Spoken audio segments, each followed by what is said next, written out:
Our 2 cents. With Oscar.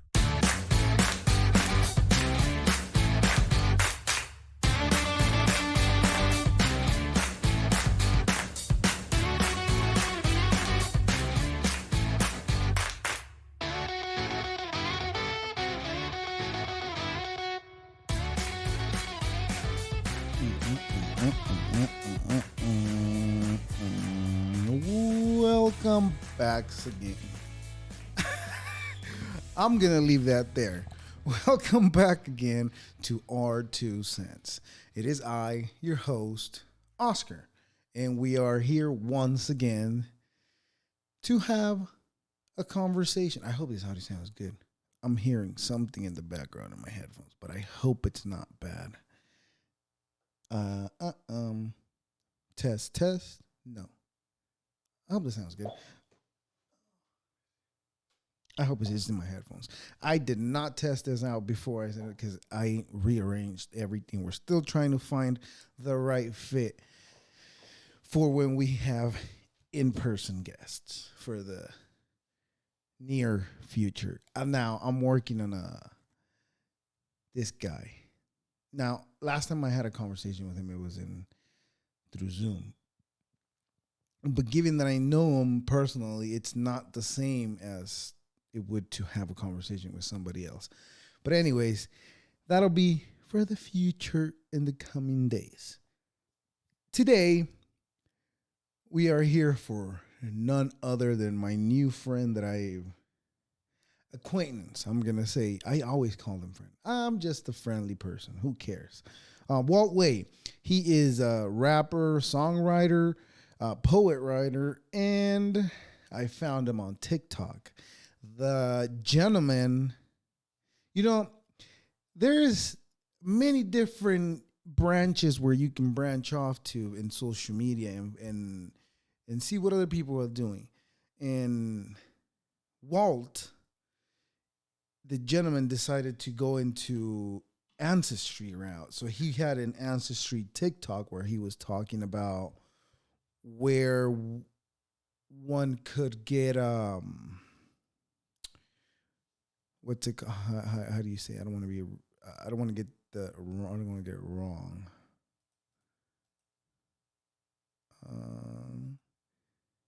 Is he? Wait, no, it's not. I messed up. Anyways, he's not here yet. Not yet. Anyways, Walt. When I found him, he was talking about where to get records of enslaved ancestors and like what were everything about them, the records that they had. It's what he's come across of, and he was sharing it with everybody else. And I thought it was really interesting, so I decided to send him a message and see if he wanted to conversate with us. And you know what? He agreed. I really appreciate it.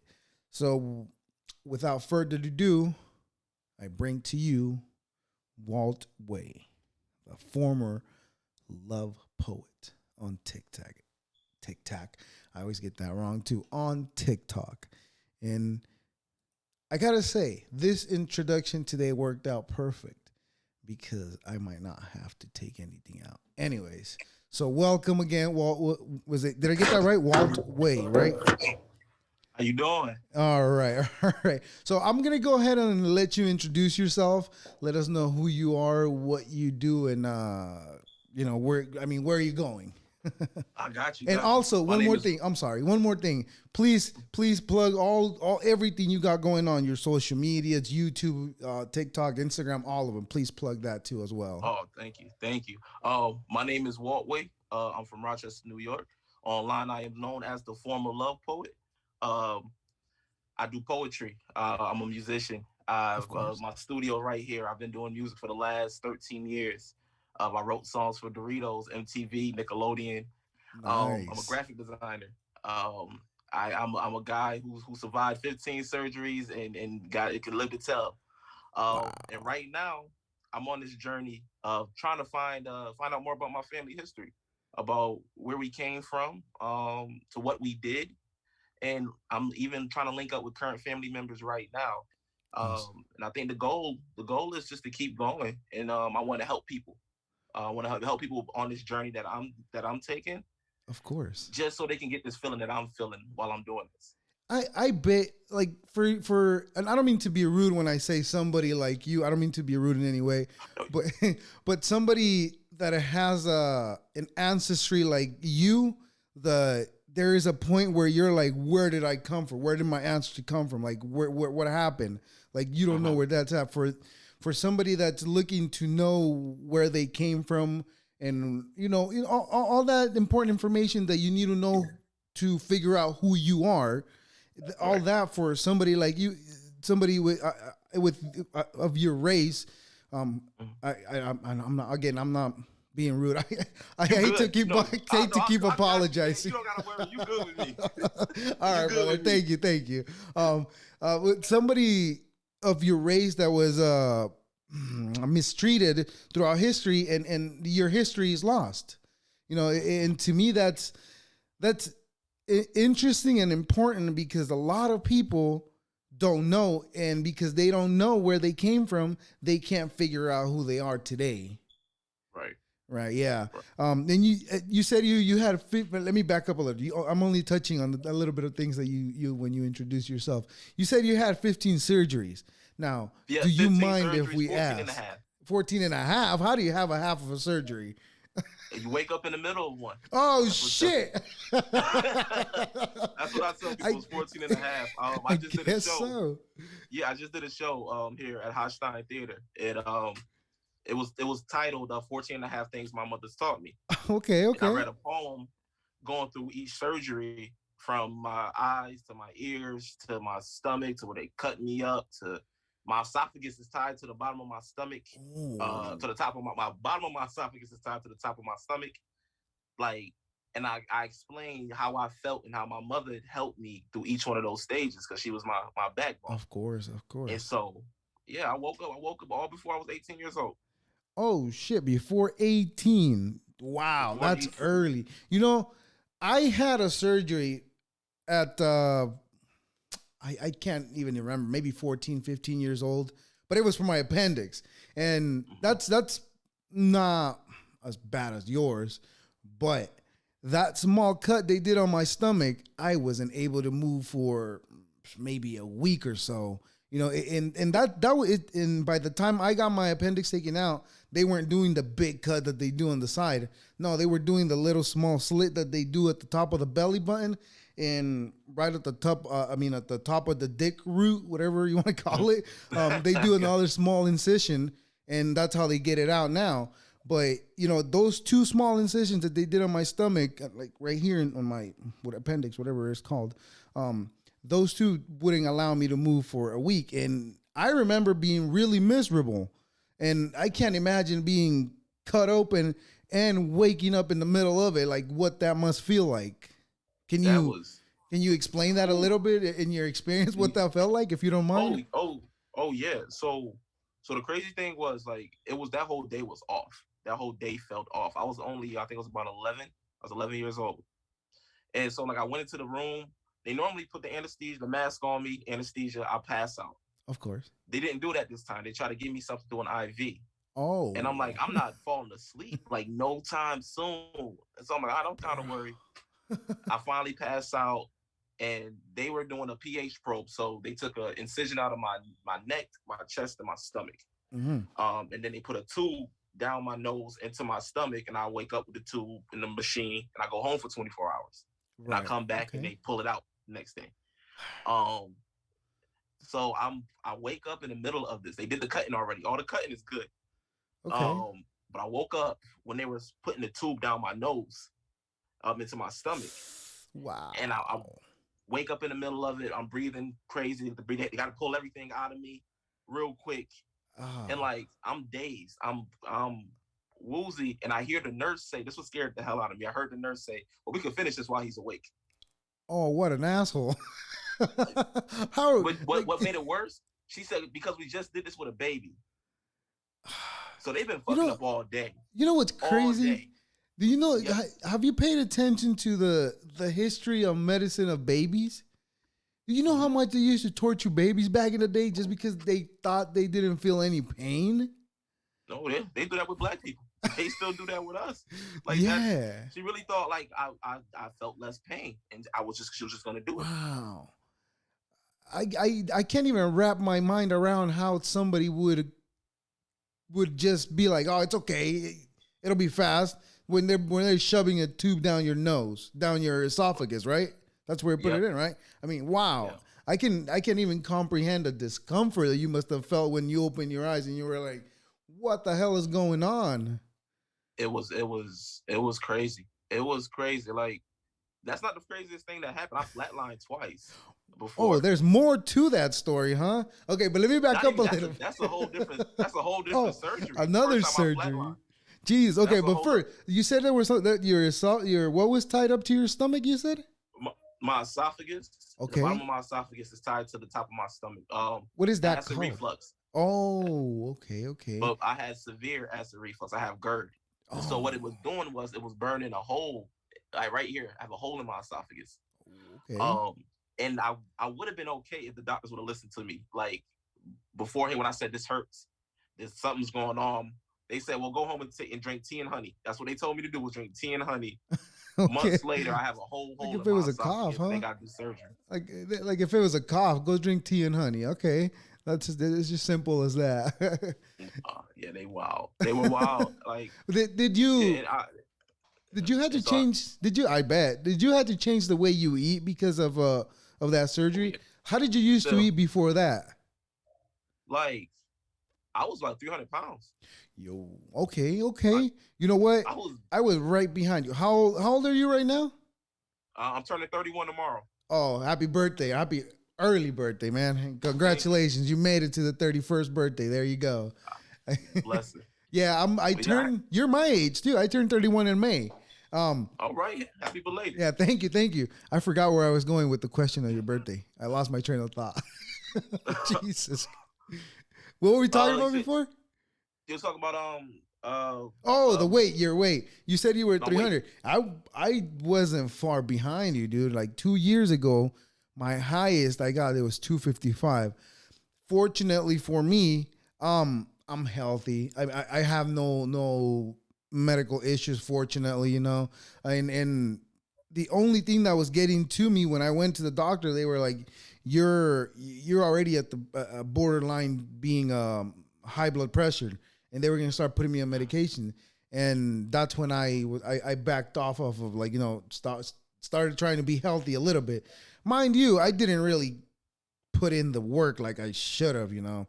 But after a couple of years, you know, not even years, weeks, I was at work. I was sitting down on a forklift, and I've said this story a bunch of times too.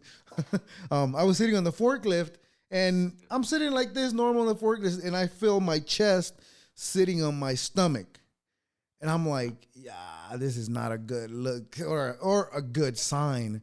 Because I was getting big, because my gut was like big. Dude. I had a barrel for a gut, and it wasn't good. But for your case, you sound like it was more crazier because you got that acid reflux, right? That's what's called. Man, That's crazy. Can you explain what that's like? I mean, what do you have to restrain yourself from eating, or how does that work? So like I'm supposed to stay away from like red sauces. I can't give up pizza. Like I'm gonna have to go. I'll fight that fight all day. But certain foods, like I can't like digest corn. Like mine's is so bad I can't eat apples. Apples. Yeah, I can't digest the apple. It comes right back up, and it's painful at this point. Wow. And I had the surgery when I was 10 years old. So I had the surgery 21 years ago, and I still feel it every day when I wake up. There's a bunch of foods on that list, and I think I eat way less. My selection is way less of foods. It's not because I'm just picky. It's because I really can't eat that. I can't do sodas. Like I don't drink soda whatsoever. Don't say that. Now I'm feeling sad. No, I'm just kidding. No, it's good. It's good, man. I'm saying it's good, and I know I do it all the time. I refrain myself from drinking sodas. Not always, but every time I have a soda or a sugary drink, I cannot have the drink without like, beating myself down for it. Maybe that's not a healthy mindset, just beating yourself down every time you have something that's pleasurable for your mouth. But I try to stay away from it. But sugary drinks like that, they're definitely not good for you. So, No. in a way, what's the word I'm looking for? I forgot that word. It's like the blessing in disguise. A blessing in disguise, right? I guess. Not much of a blessing if you really had to get surgery for it, though. I mean, yeah. Yeah, I was one of the first. They did something on me called a Bravo probe. I was one of the first teenagers / children to get one. That? So I was a test subject. Oh, you were. They got. Oh, no wonder No wonder the doctor was like, "Oh, he'll be all right. We're just testing it out." Yeah. I was a test subject for the Bravo probe. How does that work? What is that? So, like, instead of me having that tube down my nose and everything, because I had that done, I think 4 or 5 times. Okay. It's a little machine about like that big. It looks like nothing, right? They place it inside me, and instead of me having it for 24 hours, I have it for 48 hours inside me. Okay, 2 days. And like I saw it, I'm like, oh, so there's no machine, there's no tools. I'm talking about it's so new. When I woke up in recovery, the nurses was looking for the stuff on me, and I had to tell them what happened in there. Okay. That's how new it was. So I got home, I laid down on the couch. I said in my poem, I read in my poem, it felt like the hawk and Thor was playing tug of war with my intestines. It literally felt like if I laid this way just too much, it felt like it was ripping. Everything was ripped for 48 hours. It was inside of me. What was that sensation of ripping for? We don't even know, but I just know they don't do it on children anymore. All right. So when the doctor gave you the option of either the surgery or that, what did they explain to you that it was going to do? Or what was the process like? I mean. So they showed it to me day of, because they said we're going to do the Bravo probe. Everybody talked about it. The paper was signed beforehand. They said it's just like the pH probe, but it's less invasive. And I'm all about that. I'm like, oh, okay. If I had to do the surgery, less invasive. Mm-hmm. Day of the surgery, my doctor, I trust this man. I still trust him. He was doing what he was told. He showed me the probe. He showed me, and my father was there. He showed me and my father, this is what it looks like. And I'm like, oh, okay. So I go back there. This is the first surgery my father ever came to, like as far as he went to. Like, so, scary. Like he didn't do hospitals, and he couldn't see me in certain situations. But so like he's back there in the operating room with me. Look, he put the mask on, everything. And we look at it, we're like, oh, okay, that's nothing. You wake up, I'm feeling good. I'm like, oh, all right. And then you move. And if you can imagine, I don't know if you've ever been punched in the stomach before, but it felt like that just repeatedly. I couldn't eat because if I ate anything that didn't agree with me at the time, it was done. I was in like pain where I was in tears. My mom felt horrible. I'd imagine. Like she just felt. I'd imagine. She felt horrible. I imagine how your mother must have been feeling at that moment, just seeing you, knowing that there was nothing else she could do to make you feel better. That's crazy. But I still don't understand what the point of that thing was. Was it to measure your levels of acidic in your stomach or what? Because if you think about it, you're literally were walking around with a rock in your stomach, with a piece of metal in your stomach, pretty much. Yeah. Or whatever it was. But it was just a big lump of thing of something that's not supposed to be in there. Well, man, that's horrible that you had to go through that. But I'm glad you're better now. What about the flatlining? I got a story now. You know what I'm saying? I got a good story to tell. I mean, it's interesting. It's interesting to know. I always find it interesting to know what other people have gone through their life, because for the longest I sat here and wonder what is this? What are we doing here? And then you stop and think. Right now we're doing this. All right. Right. But other people that like, what are they doing? Are they realizing that somebody else is realizing what I'm realizing right now? You know what I'm saying? Maybe it's just a bunch of questions that you ask yourself, and it's where's all this coming from? Yeah. What about the other? Okay. What about the other time that you said you flatlined? I flatlined during. I think it was another probe, but I had an asthma attack under anesthesia.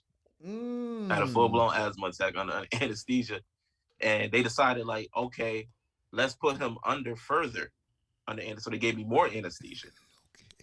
And then I woke up. When I ended up waking up, I just thought everything was A-okay. It was like my mom was sitting there like in recovery with like her bag. Just I can remember like it was yesterday. She holding her bag like this and like her coat, and she's just rocking in the chair. And like I wake up and I'm looking, and she shot up out of her chair and grabbed me. It was like, you all right? It's like they lost you. And I was just like, wow. How they lose? And I mentioned like in one of my poems, that's the first time I ever had a dream under anesthesia. Okay, well, that's what I was going to ask you. Do you remember anything of that day? What do you remember? I remember when, during anesthesia, that's like I said, the first time I ever had a dream. It was just me on a skateboard, and so like I could never skateboard. I don't know, I can't do it. But I used to love watching. I watched X Games. I watched skateboard competitions. So I used to love it. So as a kid, I tried but couldn't do it. Right. But in this dream, I was just skating, and there was like no pain, none of the constant pain I was in, no breathing problems. I'm skating like I'm Tony Hawk, and it's just a plane of nothingness, and I'm just skating.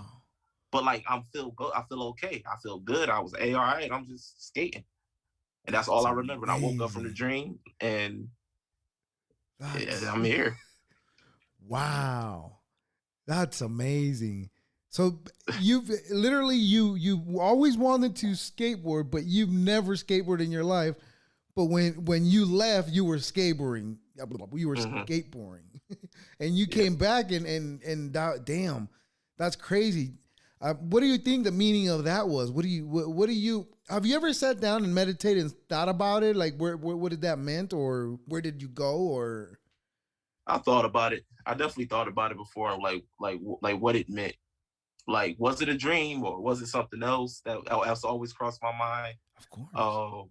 And I think like the logic in me just saying it's a dream, but like it's another part of me is like, you feel good doing what you love to do. And at that time, I loved skateboarding, but I couldn't skateboard. But I got bought the games, I watched the shows, I loved it, and I felt at that time it was like, hey, you feel good chasing what you want to do, doing what you want to do, and as an adult, looking at the past few months on doing TikTok and everything, I was at 100 followers in February. I'm at 30,000 a day, doing what I love to do. Congratulations, man.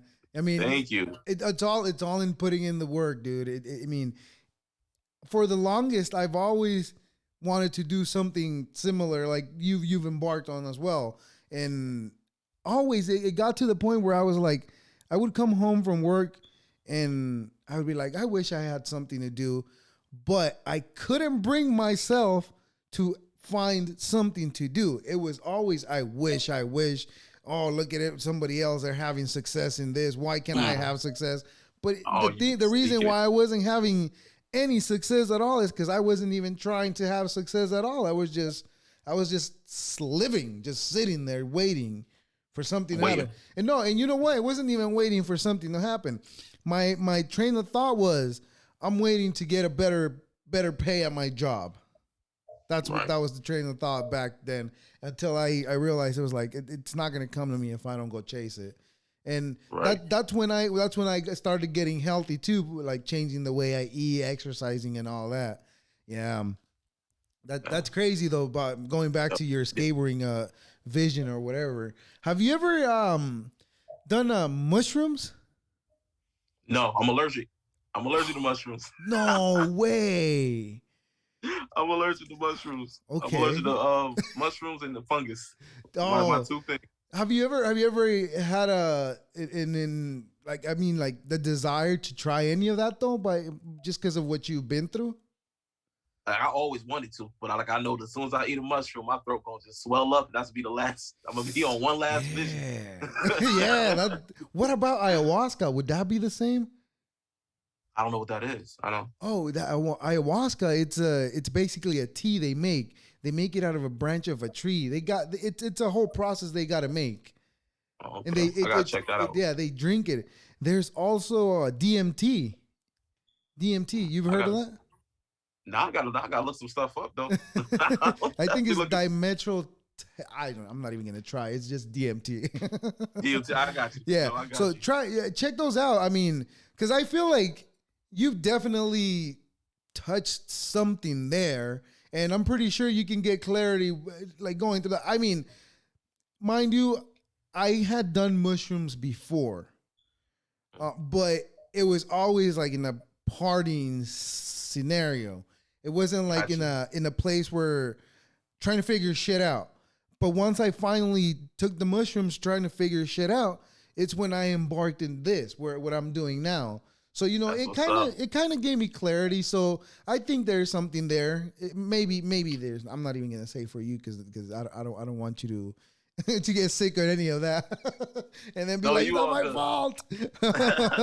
No, I'll definitely check it out though. I'll definitely look into it. Yeah, definitely. And please come back and tell me your experience. I'm definitely interested in. Yeah, that's crazy. So your studio, you do a rap. You said a rapper on your profile, right? Rapper. Yes. I've been writing and performing music. Awesome.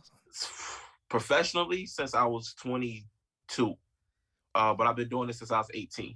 Oh, okay, wow. So yeah, I remember I always loved poetry. I'm a '90s baby. I looked up the pop. You know, he went from poetry to hip hop, and then I used to watch Def Poetry Jam back in the day. Okay, with Mos Def, and I remember seeing Kanye on there. I seen Common on there. I seen just different rappers who were poets, and I was like, you know what, I can do this rapping thing. Right. My niece was into the music. I had like a lot of family in the music, so I was like, you know what, let me try my hand at this rapping thing. I think I was 18. I dropped my first mixtape. 19. I dropped my first mixtape. Beautiful. Had the streets out here going crazy when I was over in the streets. Awesome. Streets was going crazy. I was like, okay, I'm loving it. I kept doing my thing. I ended up performing at a club out here. I was 20. Congratulations. I was 20. And so I was doing all this stuff, and I was like, I can do this by myself. And then was it 2015? I performed at one of the biggest wineries here in New York. Oh. At Castel Greach. I was they head performer. Nice. So I've man, you just been killing it then, man. That's good. That's good. It sounds like you've been maintaining yourself busy, keep working at your craft. That's awesome. I love it.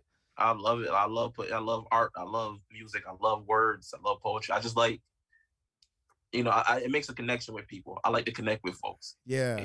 And that's one of the best ways to do it. Yeah. You know what? Every time I'm going to do a podcast, when it gets to a point where I can't get somebody to have a conversation with or and it goes a long time with maybe like a week or so with having to do one of these. The following that comes up after that period that I've gone through, it's tough to get back into the mojo because I mean, like, I hadn't been having success in the past, like the previous weeks at all. And in this following week that came up, I'm having good success, and I'm maintaining myself busy. But the first couple of maybe the last 3 episodes I recorded, it was so hard for me to drag myself to come and record this. Don't get me wrong, I'm having fun. It's just my brain keeps telling me, just go sit down, relax, go do something else. You just got home from work, go relax. But it's all about putting in the work and putting in your time. And you've been doing it for a while. What about a YouTube? Are you working on a YouTube, or do you have a YouTube channel already? I apologize if I should have checked that. So I have one. I uploaded some poetry, I think earlier this year or last year, and I never threw anything on there. But now that I'm doing all the stuff in my ancestry stuff, I think I want to start doing episodes on YouTube, uploading more stuff on YouTube. I go by the former love poet on everything, so people looking for me. Definitely. Because I think YouTube seems like it's a good platform, but I got to get over the thought, like you be saying, I got to get over that thought of like, dang, do I want to upload more? I already upload these videos on TikTok. I done finished this song for somebody. Do I feel like I'll do it tomorrow, and then tomorrow will come next week and next month, and now I'm a year out. I still ain't thrown nothing out there. So, but former love poet, if people get on my ass about it, I'll definitely do it. Definitely, if you want to do it, you should do it, dude. Because this is fun. I love having these conversations. I love doing this. Every time I'm not doing this, I feel like I should be doing it. But but again, I get myself in the way, and it's just hard to get out of the way, yourself, because Oh yeah. that's your biggest critic, yourself, and that's really what matters. What matters, the what they think about you. When you think of what people think about you, it really doesn't matter. It just matters what you think about yourself, I think. Yeah, honestly, yeah. No, that's right. Like, I'm somebody who, especially when it comes to this TikTok or any kind of craft art, I know who I am in this space at the Right. end of the day. You know what I'm saying? Like, I know I gotta know who I am at the end of the day. And I think that's one thing that keeps me going. It's Yeah. like I'm at the same time of me being my biggest critic.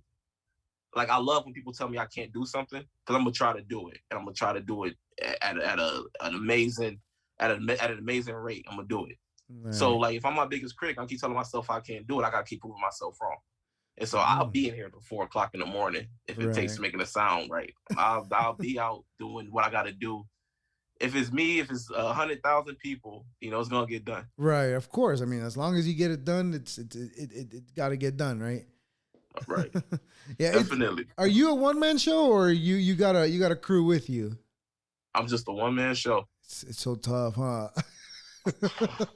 I had a manager for like a whole month. Like, she got me one show and then just like disappeared. Oh Like, man. Well, at least they I'm got you a like, show. It got you through the door at least. Gave yeah, you. that's what I said. Yeah. She got me a show, and then like I was like, hey, you booking anything else? She's like, no. So I had to go book stuff myself, and I'm like, I'm not going, Yeah. So cut you in. what's the point of having a Yeah, manager if you got to do the work? exactly. So I'm like, I'm good. But if anybody looking for a client, you just gotta Hey. make the calls. I'll show up. Yeah, for sure. Just when we're done with this, please send me a link to all your links, or all your links, so I can put them in the description of this episode. Yeah. Got you. Yeah. So Got you. let's circle back around to the ancestry where we were at. Yes. Now, okay, when you first discovered that there was this that you could inform yourself of, Mm. how did you come across this? I guess that's what I'm trying to ask. So I started Ancestry in 2011. And I ran into a wall immediately. Like, cause I didn't really know too much of my dad's side of the family. He lived down in Florida. I didn't talk to him, so I couldn't get past much. Right. And then when my dad passed away, once a death certificate goes up on Ancestry, it'll link you to a bunch of different things. So I jumped back into it like years later. I found out a little bit more information on my mom's side. I gave up again because I couldn't go. And so a few months ago, somebody hit me up. Partner hit me up. She said, I can help you out. She's a historian. She said, Oh, okay. I can help you out if you like. And I'm like, okay. Mm-hmm. She called, like, she hits me up like the next day, because this is what she does. She's like, I have a picture. And I'm like, a who? Of your great grandfather. And I'm like, I don't know. I don't know this man. I never knew his name, nothing about him, nothing. And she found out about him. Wow. And so she was like, I just want to ask you, permission before I just send you anything. Right. Right. And so I said, okay, cool. She sent me the picture, and it's a feeling I can't describe to people, because I it feel like I imagine. just made a connection with this person and I already love him. Like, You've I'm like, never, yeah. well, I'm looking at it. I stared at it for like 30 minutes. I'm looking. I'm on the phone with her at the same time. I'm like, this is wild. And then she said, a couple days went by. She hit me up saying, hey, I have a slave census. And so I'm like, and she Okay. said, she's like, I'm about like 99% sure your family's on this. But before I send you the slave census, I want to ask if it's okay, because this information could be, Right. we see something crazy. Yeah. She understands that. So she sends me the slave census, and she said I'm gonna go through every name, every slot, because they didn't put our names on the census, our black people names on the census. We were just like property, like chattel numbers. Oh, okay. So she had to look at the date that was on there, or the date. My second great grandfather, Brister, had to look for his age, what his age would have been at the time, what they had their race on there, were they black or mixed, and then they had something else on there. And she went through every person, 85 people. This man owned 85 people. Went through everything, matched up everything right, and we found the only 35-year-old black male on that list, and that was my grandfather. And then that ended up leading me to find on my way, I found the slave ship manifest that he was on when he was 14. That linked him back to 14 years old. Yeah, 14. Jesus Christ. I can't even imagine that. You want to hear something crazy though? So he was born in South Carolina. He was bought by John Randolph. He was a senator, a member of the Senate in Virginia. Shouldn't surprise me, right? Right. You know, he owned over 400 people. Jeez. That's how rich he was. But get this. He owned my second great grandfather. He sold him. He put him on that ship to New Orleans. I think then Thomas bought him from New Orleans. Bought him and his father, Ned. Then he bought both of them. Brought him to Alabama. But in Virginia, this was 1830. My grandfather got put on that ship. Around 1830. John Randolph died in 1833. And in 1833, he left in his will all his slaves go free. If my grandfather would have stayed 3 years longer, he would have been free. He would have been free. Jeez, but it would have been given money for land. But at the same time, it wasn't his option to stay or leave. You know. Exactly. Yeah. So, unfortunately, So that's like. Where did you grandfather ended up at? So on my dad's side, they ended up in Alabama, Mobile, Alabama, owned by Thomas Cassandra English. He was one of the richest slave owners around that area, and he owned 85 people. Like, you did say that. I'm sorry. Yeah. yeah. He owned 85 people, and it's crazy because like me looking at the history and then seeing what happened versus like if you type that man name in or you type in Cedar Hill Plantation, that's the plantation it's at. Okay. You'll find love stories about it. It'll sound like Gone with the Wind, as if slavery didn't exist there. I mean, the history gets written by the winners, winner. So the winner is always going to paint a prettier picture than what actually happened. So, yeah. Have you ever? I mean, it's a movie. I understand, but have you ever seen Django? Django? Yeah, Django. Yeah. Django, right? Of course. Yeah. I'm not saying that's exactly how it happened, but I think that's a pretty great representation of what was happening at the time. I mean, as far as we can understand it. Do you think that's a good representation of what happened? What could have, air quotes, had happened? Or you think it's far-fetched? I think it's like, I think like Django's like it's not like an accurate representation. Right, but I'm talking about the situation. I'm not talking about the whole movie. I'm just talking about the situation. Yeah, like so like they showed like in Django, they showed like where they used to have black men fight each other, Mandingo fights was a real thing. Okay. They showed that. They showed the whipping. They showed a lot of what really like corresponded during that time. But that time is still way, way, way worse. So like my Thomas Cassandra English, his brother was killed by two enslaved people. Like because I talked to one of his descendants. I don't think I said that. I called one of his descendants in Alabama, but he told me the story about what happened where two slaves killed their master. And then the PTSD got to one of the sons when he got older. So however they did it, it must have been horrible. Because he had PTSD, and then he ended up killing all his brothers and sisters, or all his kids. Yeah, he ended up killing all of his kids, including himself and his wife. Think about the things that gentleman had to do in order for him to free himself of their torture. Just a horrible, and but you know what I also think, and this is not discrediting what what all the races or black people have gone through. You know, this is not discrediting, but I think about what happened before they started enslaving them. Like, why did it get to this point? Like, just because of the melanin in your skin, you're not a human no more. You're property. Like, where did that start? Like, you know, do you understand what my question is? Like, where and why? That started a long time ago. Well, before they got here. Right. Anybody with skin. It was like in a period of 400 years, right? That they pretty much decimated the whole region of Africa, right?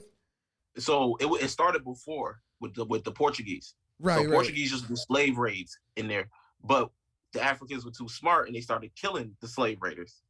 And so they was like, okay, let's enter this. Let's do an agreement. And with this agreement, we're gonna talk about guns and we're gonna bring guns and we're gonna do this. But like those kind of men during that time, even ones before them, they always viewed if you did not look like them or you were less. You were just absolutely less. And then once you find a continent full of people that look like me, that probably look stronger than you, that's probably everything that you're not, you're gonna feel some type of way. Right. And then once they jumped into the slave market, they changed how everything was. They changed the demand and they started tricking people, breaking treaties, breaking agreements. I mean, then they came to America. They did the same thing. They broke treaties. They broke agreements. Right. How much truth is there in that the first ship that from the Portuguese, it was called Jesus Christ? How much truth is there in that? I heard something about that. Is that true? I don't know if that's the name. I don't think that's. But it's something about I've Jesus. Seen the name before, but it wouldn't shock me though. It wouldn't shock me. You know, I don't understand. This is, I mean, I'm going to get a little bit into religion, but this is just something that I thought about right now. What I don't understand is black people that are really, really religious. I don't understand that because, okay, I'm not saying there's not a God, but in the form of the God that we've been taught, I don't think it's it. What I'm saying is, if what black people went through, the horrific period of time that they went through, God didn't feel any remorse to come stop it. You know what I'm saying? Yeah, I know exactly what you're saying, and that's a conversation that should be had in the black community, but like we don't talk about this generation, my generation, the one right after me. They get it. A lot of us get it. You know, a lot of us is like oh, we went through slavery, then you went through black code, then you went through Jim Crow, and there's still mass incarceration, systemic racism, all this. Then like, it's not even that. It's like, hey, they also gave you an altered book, like the plantation that my grandfather was on. Exactly. When I talked to the man, he told me the plantation was 3 stories. They had a school on the plantation, and then they had a chapel. Get this. On every generation on my dad's side of the family, there's a pastor. So there you go. In our family, they taught them God before they taught them how to read, because they never taught them how to read or write. And that's the only way they would learn, right? I mean, if they became religious, if they became a believer. You can listen. You can listen to the word, but you can't read that word. Right. You're gonna listen to the parts that we're gonna tell you that make you feel good about yourself, and it still goes on to the day. But those super religious folks, they ain't gonna listen. Yeah, they ain't gonna listen. I'll tell them, but they're not listening. They're not gonna pay attention to that. You know what the good thing is though, that as the generations keep going and going and going, I think we're getting better at it though. Because if you pay attention, like I guess this is a perfect example. I mean, what we're talking about, like people not having rights, and now most people have realized, hey, what the hell? This is wrong. Why are we doing this? Like most of us are realizing, except that small section in the middle of the U.S. that still doesn't get it. But I mean, what are you gonna do? I mean, there's nothing out there to entertain themselves with. We should definitely give them stuff so they can entertain themselves, so they can, see that it's just melanin in your skin. It doesn't have anything to do with superiority. But That's and then like for like the white Christians who think like that, where they're like, hey, you're lesser, right? If they believe in that higher power and they meet that higher power, how are you going to respond to that? How are you going to answer to those like thoughts? how do you say that? Hey, you looked on one of God's creatures as lesser than human or less than human, and he's exactly like you. Like, Yeah.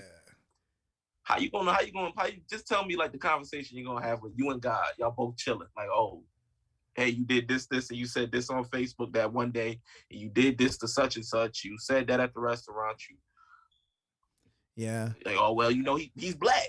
He black, God. No, he's white. A guy from the Yeah. Middle East, white, blue-eyed from the Middle East. Oh Okay. yes. Oh yes. The blonde flowing hair. Exactly. Yeah, that's Oh, crazy, man. I mean, to each his own, But I wish we mhm. all understood where everything came from, and and like I say, the generations that are coming, like in front of us, that are coming Right. our way, that are gonna surpass us. I guess I would say those generations. I feel like they're getting better at it, Right. and hopefully we get to a point where it doesn't matter. Hopefully, Mhm. and to some people it's a lot to ask for. Yeah. But as far as the ancestry, what do you think the accuracy is? That how accurate do you think it is? Because So now, hold on, let me throw this out there. Now, could I find something about my family tree? Now, I wasn't born in the U.S. and okay, most yeah. of my family wasn't. Most of my history is pretty much all in El Salvador, Central America. So, Mhm. would there be something about my family Oh tree yeah. there? Yeah. Like my wife's stuff is we got records from Germany.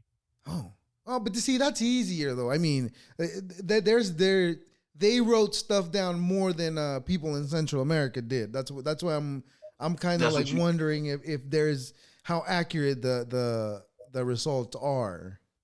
So the best thing that you probably can do, is still sign up, still put your stuff in, still do everything like you normally would, because there's I guarantee there's at least one other person that's trying to do the same thing that you're doing on Well, my sister did there. it. Oh, so Yeah, like even but even going back that. I don't know the results. I didn't see it. She just told me she did it, and I never asked her the results. So Oh, she did yeah, the DNA results. yeah. Oh, yo, no, yeah, that'd be accurate. That'd be Oh, accurate. Yeah. okay. All right. Yeah. So like I'm still waiting for mine to come back. Like mine is in processing right now, so I'm excited for it. Oh yeah, I But bet. like, yeah, just so far doing just the tree, and the best way to confirm, from at least if people learn how to do that, I had to make phone calls. Like I said, I called the descendant of the man who owned my family. We had a 15-minute conversation. Now, do they have stuff from them or from that?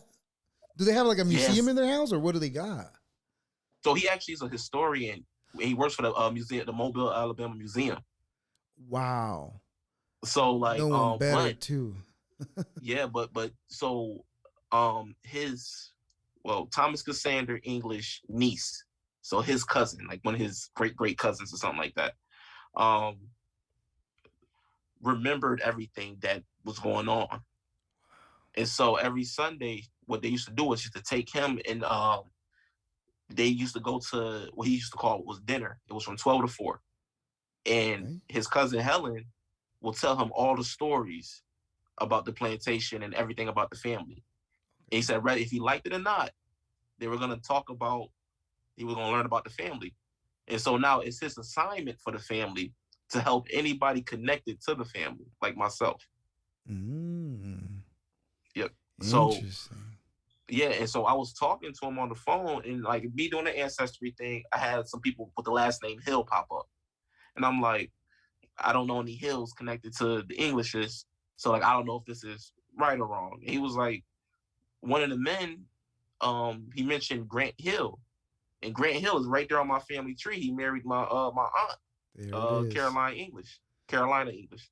Oh, And so okay. I'm like, he got pictures of Grant Hill, Oh, so as well as you his got a brother. face. You got a face for that too.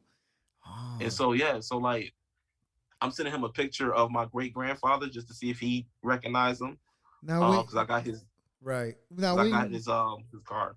now when you're looking at all these pictures, do you get goosebumps looking at these pictures? Goosebumps. I get tears. I get I'd imagine. I get to shake sometimes, depending like who it is. Rebecca McKibben. When I found her picture, her hands are just like mine, like down to a T, just like mine, just like my mom's, down to a T. She was born, I think, like 18, like early 1800s. You Like, know, so just to see her, yeah, I'm just I like bet. wow. Like, That's a side of your family that you didn't know ever existed, and now you're interested in it, and you're coming across that information. You know. like, and it's my one of my grandfathers had. I didn't notice he had 23 kids. Those 23 kids at the time his tombstone was made had 107. He had 173 grandkids. Wow, I got a big And then, family. yeah, and then he had like I think it was like 50 something great grandkids at whatever time that was made. He died at 105 years old. He was slinging dick all over the place, right? He was 82 with a 1 year old. Wow. What was the life expectancy for enslaved people? Like once they got free, and like my family all went and owned land on both sides. They Oh, both went and got great. land, and that land was passed down through. That land still exists in the family. I didn't know about it until last month. Oh, that's still That in land your is still family? That's good. That's good. Good to because I know that now.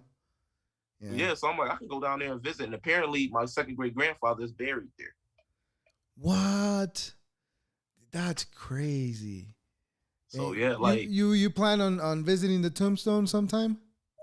probably Okay. it's gonna be one hell of a trip, but I can go down that way. I bet. I I think it'd bet. be Yeah. worth it. Definitely. It'd definitely be worth it for sentimental value that you can give to it, you know? Mm-hmm. Definitely, yes. Now you when you met you said that the descendant of Thomas. yes, Yeah.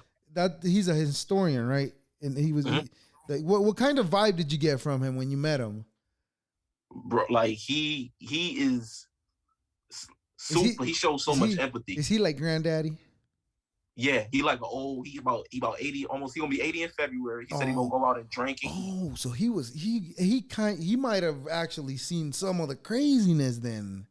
Like he was like the plantation burned down before he was born, but Okay. like he was taught all that stuff about the family stuff. He was taught everything, Yeah, and so firsthand, like right? Yeah. yeah, he was taught everything about the family so he can do better. And so Of when course. I talked to him, first thing he said, I said, because I emailed him. I said, I called him up. I said, hey, this is Walter. Nice to meet you. I sent you an email. He said, yeah. He said, I'm delighted that you called me. And he asked about my life, what I do. Um, I think just how much I'm doing and what I'm doing is not, I don't want to say it's shocking for him to hear, but Okay. he was like proud of it. You know what I'm saying? Like yes, Yeah. like somebody's out there that came from this bullshit. That was my family, Yeah, and out literally here, from the bottom, right? And right? now And you're almost there. You'll get there. And I I mean, think your family's been through a lot. I mean, uh, man, obviously it's been an endeavor that it wasn't like you asked for it and you walked right, to it. You know, it was just right, put upon your people. And you know, when you were telling me that your grandfather was being traded at 14 years old, I got goosebumps and I thought of myself at 14 years old. I couldn't do shit at 14 years old. And now I'd imagine your grandfather just being forced to do, you know, hard labor. I oh yeah, can't fathom that. And you know, I'm glad we are in the age that we are at now and things yeah, have no, gotten better. And and you know, there's still a few knuckleheads out there that don't want things to change for the better because they think it's better the way it used to be. But the reality is, no, it's not things were not better. Things are getting definitely better now. We're definitely in the. I'm not saying things right, are 100% better, but we're 100% in the path to that 100%. right. Definitely, I feel you on that. It's a lot of it's progress. for It's sure. finally, and I think America it took till 2020 to realize, hey, there's a knife in some people's backs. We should Mm-hmm. probably start getting that knife out their backs. Yeah. It, it took what it took to make that happen, and it's sad that it did that. But people are finally like, okay, I'm getting it. Some people still are denying it and fighting it with all their hearts, because you criticizing something that they were taught was okay. You know what's And crazy though about all this? We just talked. I'm sorry, and I just thought of this. I thought of this. Have you ever seen these videos of Libya of people being slave trade, essentially? It's on YouTube. No, Oh, what? yes. A news reporter lady got she snuck in there with cameras, and they're recording this. They're actually literally, what do you call when you auctioning people off, pretty much. There's a video on YouTube. When you get a chance, look it up. I think it's a slave trade Libya. I want to say it's Libya. Yes, Wow. It's even scarier to think.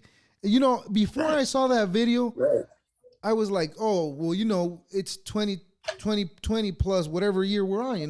That's in the past. But in reality, it's not.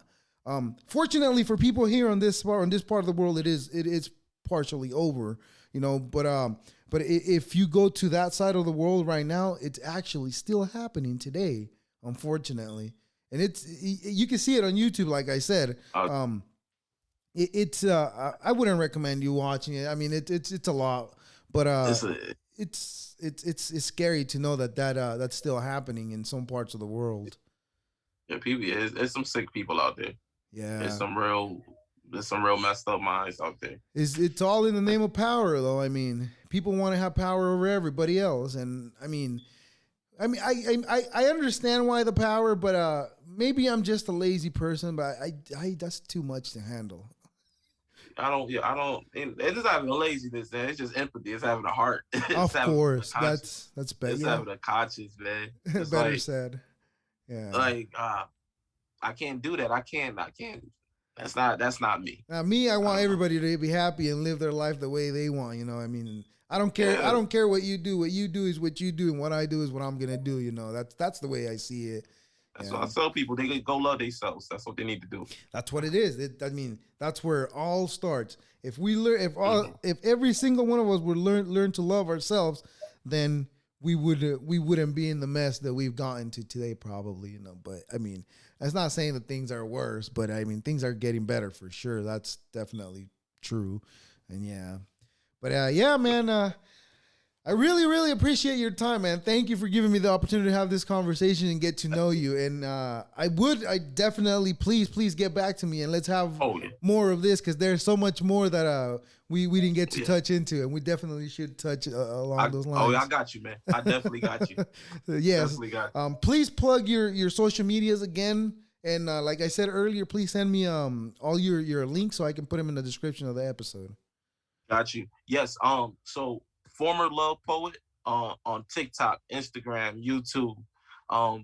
Search me find me on Facebook. Walt Way poet show streaming this Sunday. It's in my LinkTree. I'll send you my LinkTree. It has all my links in there. Yes, please. Show streaming on Sunday. After a 22-month hiatus, they asked for me to come back. So I'll be gracing the stage with a brand new poem that I want every man out there to hear. Every brother, every guy that's going through something and don't know how to talk about it, I want y'all to listen. I want to listen. Other than that, can you? Is there any way you can record it so you can post it, and people that don't get to go can share it? Because now that you said, I'm interested. I want to hear this poem, because there's I got there's as you could tell, I'm in that path as well, and I love hearing motivational speak from others. Oh yeah. It's definitely this one's for the guys, and I feel proud of it, and I want everybody here. But I'll definitely upload it. Definitely. This is going up tomorrow, by the way. All right. Thank you, man. I appreciate 4 a.m. my time, just so you know. Thank you, man. But I appreciate the opportunity for all this. This was cool, bro. Awesome. Do you want to leave us with a thought or anything? Closing thought. Like I tell everybody, go love yourself. Take some time out of your day to be selfish. Take a time out of the day to remind yourself that if a plane is going down, you make sure you secure your mask before helping anybody else. There you go. Go love yourselves. That's it. Well, thank you very much. That being said, I appreciate your time. Like I said, thank you very much. And please, let's do this again another time. Yes. And thank you very much. Thank you. Good stuff. That's it. Oh, man. Thank you, man. All right. Ladies and gentlemen, thank you very much for listening to Our Two Cents. It is I, like I said, your host, Oscar. And thank you for listening to Our Two Cents. How was that conversation with my friend Walt Way? The former love poet on all social medias. Please go check him out. He's a wonderful person to have a conversation with. And listen to his poem that's coming up this weekend. He'll upload it. And that's it. This is Our Two Cents with your host, Oscar. And I'm in an awkward position because I'm trying to close this. Thank you very much. Deuces.